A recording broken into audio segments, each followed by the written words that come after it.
দেখুন ম্যাডাম, আমরা সুরজ আর সাক্ষী সবকিছু টেস্ট করিয়েছিলাম। সাক্ষীর সবকিছু ঠিক আছে, কিন্তু সুরজের কি প্রবলেম? ও কখনো বাবা হতে পারবে না। তুমি তো করতে পারবে, কেউ কিচ্ছু জানতে পারবে না। আমি কিছুক্ষণের জন্য বাইরে যাচ্ছি, তুমি তো জানো তাই না তোমাকে কি করতে হবে।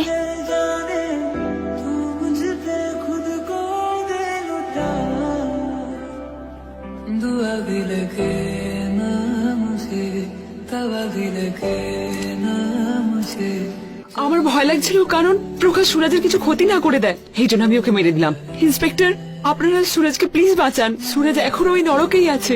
আপনি চিন্তা করবেন না, আপনার হাজবেন্ডের কিছু হবে না। চন্দু, তাড়াতাড়ি রাখো জিনিসগুলো গাড়িতে, তাড়াতাড়ি।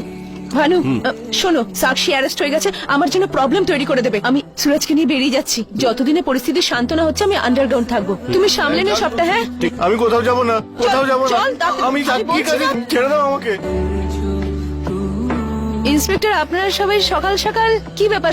সব ঠিক আছে না? ব্যাস, আপনার খেলা এখানেই শেষ। একে গ্রেফতার করো। আরে, যাও ভেতরে কি যাও। বলছেন আপনি? প্রতারণা করে বিয়ে আর বৌমাকে ধর্ষণ করানোর অপরাধে আপনাকে গ্রেফতার করা হলো।